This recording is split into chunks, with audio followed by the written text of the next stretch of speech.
पावसाळ्यामध्ये आपल्या आवडीचे तळलेले पदार्थ खायची मजा काही वेगळीच असते आणि त्यातल्या त्यात जर ते पदार्थ आपले पारंपरिक पदार्थ असतील, तर त्या पदार्थाची चव आणि खायची मजा अगदी दुप्पट होऊन जाते.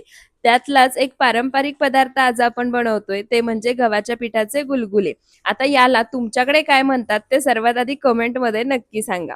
सर्वात आधी गॅसवर एका पातेल्यामध्ये अर्धी वाटी किसलेला गूळ आणि त्यासोबतच अर्धी वाटी पाणी घालायचं.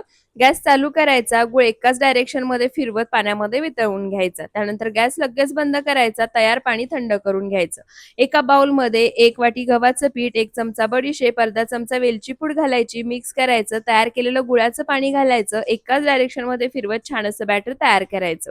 त्यानंतर चिमूटभर खायचा सोडा घालायचा. पुन्हा एकदा हाताने एकाच डायरेक्शनमध्ये हे फिरवून घ्यायचं आणि झाकण ठेवून एक 10 ते 15 मिनिटं हे बॅटर छान असं भिजवून घ्यायचं.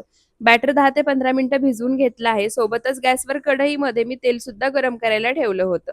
तेल छान कडकडीत गरम झालं आहे. त्यानंतर तयार पिठाचे गुलगुले एक-एक करून तेलामध्ये सोडायचे आणि मोठ्या आचेवर 1 मिनिटभर तळून घ्यायचे. त्यानंतर गॅसचा फ्लेम मीडियम टू लो करायचा आणि अलटी करत छान सोनेरी रंग येईपर्यंत हे गुलगुले आपल्याला तळून घ्यायचे आहेत. आता यासोबतच राहिलेल्या पिठाचे गुलगुले सुद्धा मी याच पद्धतीने बनवून घेणार आहेत. परफेक्ट असे टम्म फुगलेले जाळीदार गुलगुले तयार आहेत. तुम्ही सुद्धा नक्की बनवून पहा आणि व्हिडिओ आवडला असेल तर फॉलो करा.